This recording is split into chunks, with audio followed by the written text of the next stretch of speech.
Well, we're here at the Transplant Games of America, Birmingham, Alabama 2024, and we're here with Pesh. And Pesh, would like to share your story with us. Yeah, absolutely. In 2017, I was in Australia, in Melbourne. I was there for business, and on my way to my architect's office, I was walking 3 blocks, and I had to stop 4 times because I could not breathe. At that point, I just thought I was out of shape and needed to go to the gym. Fast forward, and the next morning, I woke up. It's the worst I'd ever felt in my life, and went to the ER. And within 2 hours, I had 2 blood transfusions, and I was in ICU. Found out that only one kidney had developed since birth, and the kidney that I did have was at 2% function. And so I crashed into dialysis, and it was overwhelming to say the least. And so that's when I found out. And then fast forward 15 months, I was on hemodialysis for 15 months, and then I had my transplant on August 7th of 2018. Okay, perfect. And is this your first games being at the games this year, or Yeah. have you previously gone to other events? No, this is my first one. Actually, I wasn't even aware of transplant games until last year, and so I made it a point to put this on my calendar to be here this year. Okay, and where are you coming from or visiting from the States? Yeah, I'm in Lafayette, Louisiana. Louisiana, perfect, yeah. So, are you participating in any sports for the transplant games? No, since this is my first one, what I wanted to do was take it all in. I'm a patient advocate, so I'm also going around speaking to donors, donor families, patients, to just kind of get their take, kind of like what you guys are doing, and finding out what their stories are and how I can become a better patient advocate by seeing what's on their minds and seeing where we need to amplify more voices. And how do you, as a patient advocate, help promote awareness about donation or just spreading the word about kidney disease? Yeah, sure. So the pillars of, I started Kidney Life, which is a foundation I started in October, and I do a podcast also and a newsletter. And the pillars are education, awareness, and advocacy. So I advocate on Capitol Hill for organizations, and I also raise awareness and education. And we want to empower through education when I speak to these patients of not being afraid to speak up. You might be one of 500 patients for the doctor, but to us as patients, we are one of one. So you have to speak up for yourself or nobody else will. What are some avenues that you yourself do to help provide that? Do you do anything outside of just going out and spreading the word? Like, how do you use that as an outlet? Sure. Social media is huge. Creating videos, creating content, and then also phone calls, conference calls, and being involved with organizations. National Kidney Foundation, I'm very active with. American Kidney Fund, I'm an ambassador for them. So also using those established organizations. I'm also very active with LOPA, which is the Louisiana Organ Procurement Agency. So being involved with all those helps me reach a broader audience. So is your main focus right now Louisiana, or do you outreach to other states or anything like National. that? National. And how do you do that? Since obviously you live in Louisiana, how do you reach other states? Well, again, through National Kidney Foundation, I'm on the Patient Education Advisory Board. I'm on the Public Policy Advisory Board for them. I'm also on the Kidney Advocacy Committee. Through American Kidney Fund, I'm an ambassador. So those two organizations, I'm a UNOS ambassador also. So that gives me access to a nationwide core. And then also I was at ATC in Philadelphia a couple of months ago. And so meeting people there and meeting people with AST.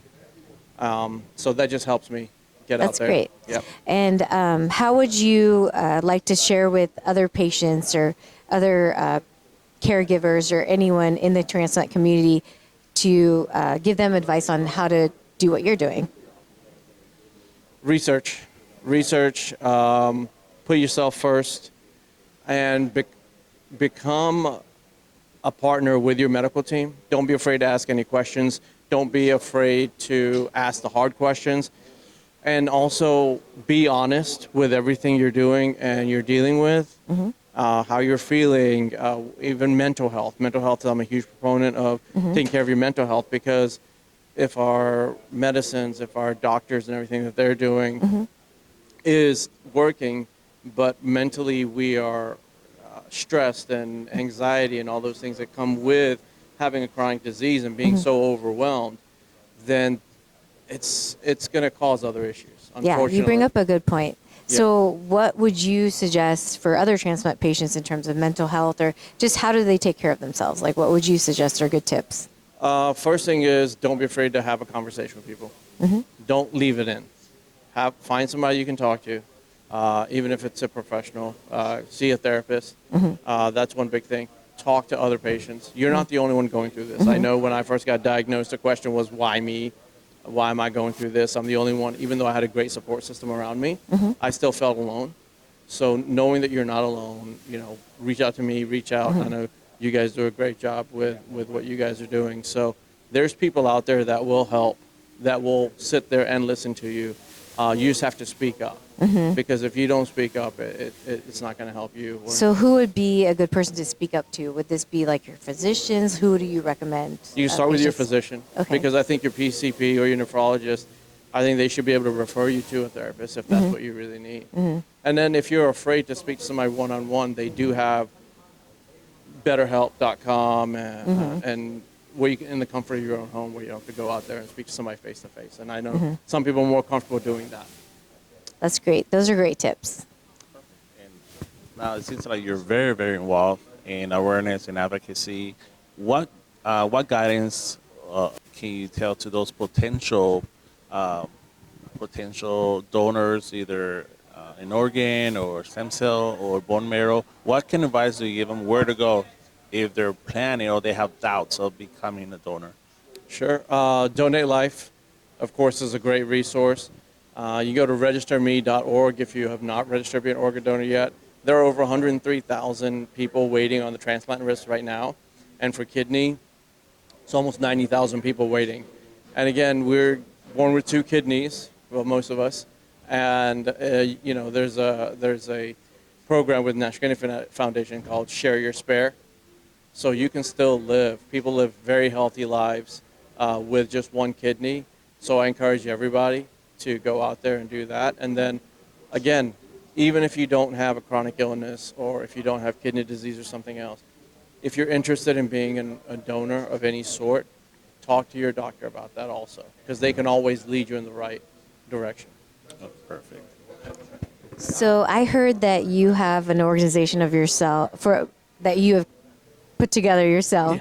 Would you like to share Sure, with thank you. all of us Yeah. what that's about? Absolutely. It's Kidney Life. I started in October. And the reason I started it was when I first was diagnosed in Australia, I was laying in ICU, and I said, well, hospitality is my passion. I'm a former hospitality exec. And I said, but giving back, helping people is my purpose. But I didn't do anything about it. Life just happens. And then last year, I was really ill, probably the worst I've ever been. And so laying there in bed, I was basically in bed for about a month and a half. And so I was like, well, I need to do something. I said I have a purpose. What the hell am I going to do about it? And so I realized that maybe the simplest thing, a newsletter, I could, even if I'm not feeling well, I could be on a laptop and I can write. And I can just share my thoughts, my experiences, and it might help other people that read it. Like, oh, okay, well, I've been in this situation and things of that nature.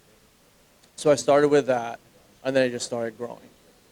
And so from the newsletter, I now have a podcast. And again, the pillars are education, awareness, and advocacy.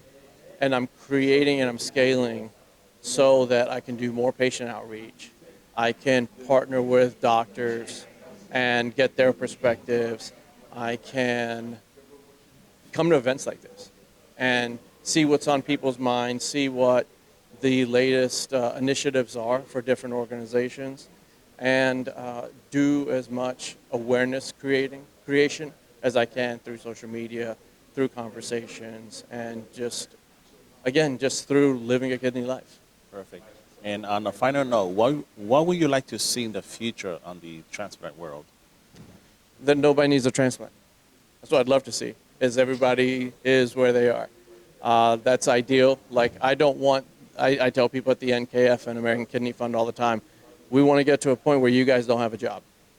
And so that's the ultimate goal. That'd be amazing. Or just to live with one transplant for the rest of your life. That would be amazing as well. Yes, yeah, that's a great point because I went through rejection, unfortunately. So in 2.5 years after my transplant. So I've been living like this. Luckily, I'm not in dialysis right now. But yeah, getting another transplant is a reality right now for me. So I'm going through that thought process, if you will. Well, thank you for sharing that your Thank story you. with us, Pesh, and everyone else.